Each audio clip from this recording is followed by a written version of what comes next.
Hello everyone, this is English Tutor Hub official channel and welcome back to our English lesson where learning English feels like art. And today, let's learn essential English vocabulary for online shopping with everyday Tagalog context. Let's get started. Essential English vocabulary for online shopping with everyday Tagalog context. Number 1, add to cart. Meaning, put an item into your shopping basket online. Example, I like this bag. I will add it to cart first. Tagalog context, maganda iyong bag. Ilalagay ko muna sa cart bago ako mag-check out. Number 2, check out. Meaning, the process of paying for your order. Example, I'm ready to check out. Tagalog context, ready na ako magbayad ng mga nasa cart ko. Number 3, payment method. Meaning, the way you pay. Common payment methods: credit card, debit card, GCash, cash on delivery or COD. Example, my payment method is GCash. Tagalog context, GCash ang gamit kong pambayad. Number 4, cash on delivery or COD. Meaning, you pay when the item arrives.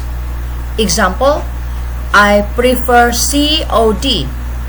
Tagalog context, mas gusto ko iyong pabayaran ko lang pagdating ng item. Number 5, shipping fee. Meaning, delivery cost. Example, the shipping fee is expensive. Tagalog context, mahal iyong bayad sa delivery. Number 6, free shipping. Meaning, no delivery payment needed. Example, this store offers free shipping. Tagalog context, libre ang delivery sa shop na ito. Number 7, discount. Meaning, lower price.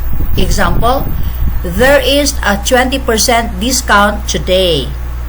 Tagalog context, may bawas presyo ngayon. Voucher or coupon.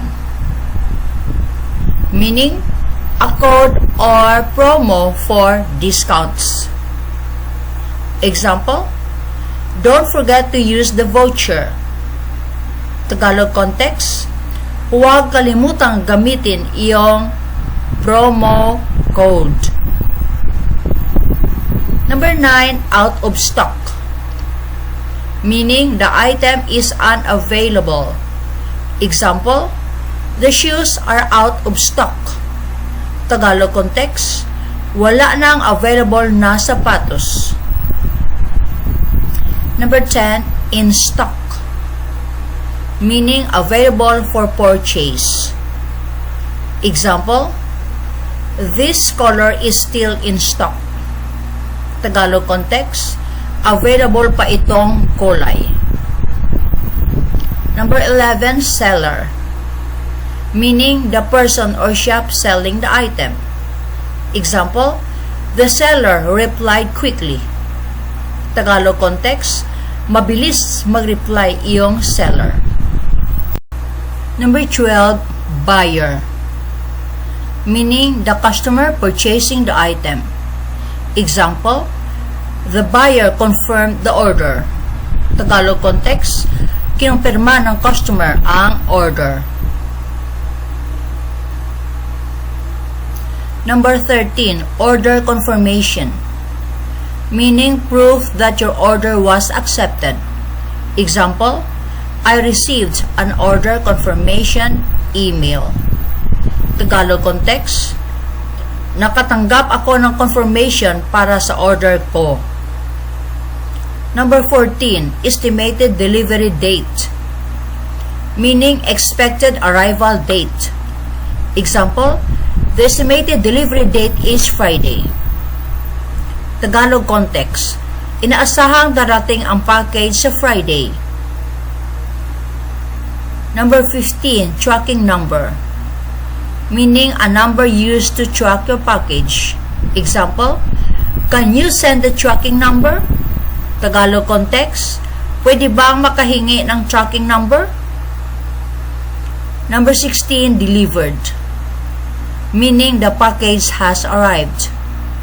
Example, my order was delivered today.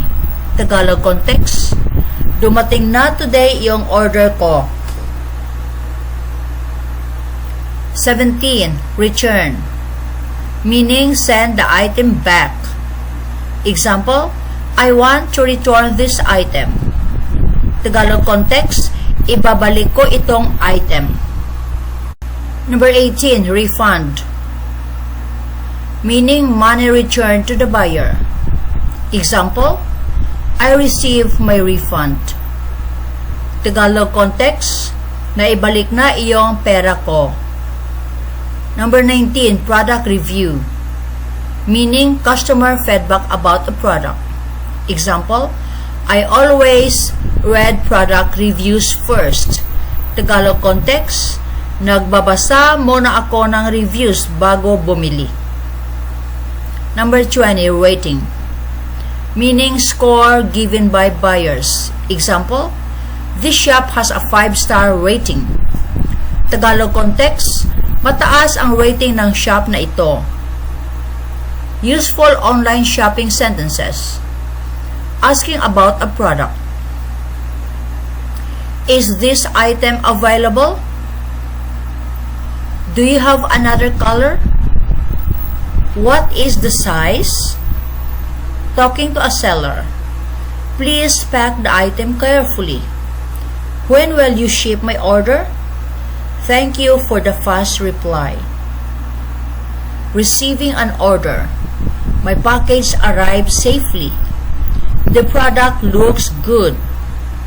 I am satisfied with my order. More practice quizzes, online shopping vocabulary. Part 1, multiple choice. Number 1, if you want to pay when the package arrives, you chose blank. A, refund, B, COD, C, voucher. Answer is letter B, COD. If you want to pay when the package arrives, you chose COD or cash on delivery. Number 2, a blank helps lower the price of an item. A, discount, B, seller, C, tracking number. Answer is letter A. A discount helps lower the price of an item. Number 3, when your package already arrived, it is blank. A, checked out, B, refunded, C, delivered. Answer is letter C, delivered. When your package already arrived, it is delivered. Number 4, the person buying the item is called the blank.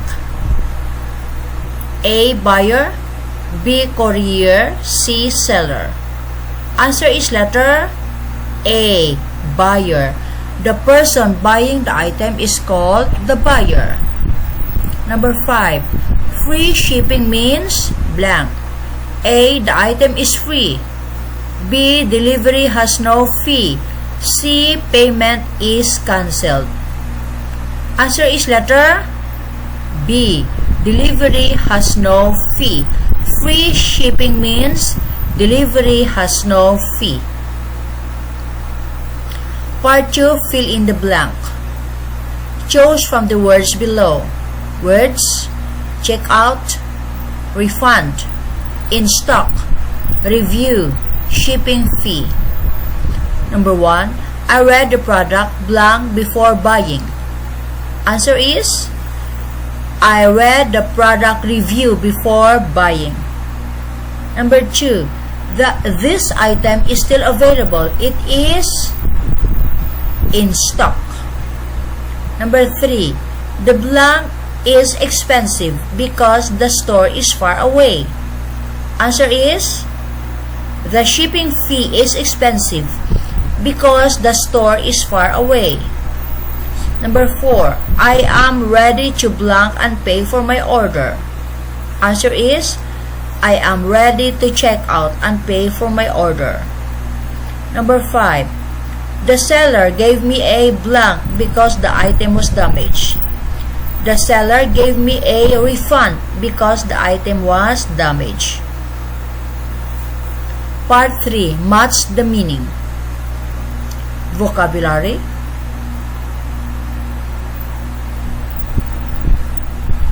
Meaning. Answer number 1. Voucher is letter B, a promo code. Number 2. Refund is letter A, money returned. Number 3. Delivered means arrived already. And tracking number is letter D, used to track a package. Part 4, Everyday Tagalog Context. Choose the correct English word. Number 1, libre ang delivery. A, shipping fee. B, free shipping. C, checkout. Answer is free shipping. Number 2, wala nang available na item. A, in stock. B, delivered. C, out of stock. Answer is letter C, out of stock. Number 3, nilagay ko muna sa cart. A, add to cart. B, refund. C, review. Answer is letter A, add to cart.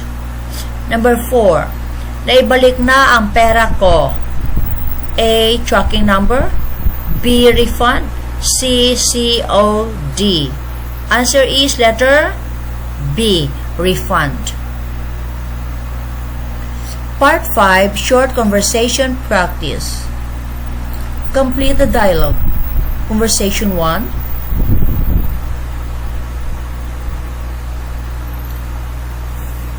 Buyer, is this item still in stock? Seller, yes, available pa po. Conversation 2. Answer, buyer, can I use COD? I want to pay when it arrives. Seller, yes, COD is available. Conversation 3. Buyer, may I have the tracking number? Seller, sure, here it is.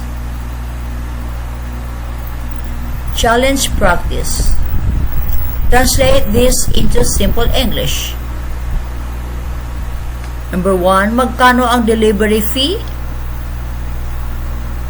How much is the shipping fee? Pwede bang COD? Can I use COD? Number 3, dumating na ang package ko. My package arrived already. So, there you go guys. This video ends here about essential English vocabulary for online shopping with everyday Tagalog context. Thanks for watching.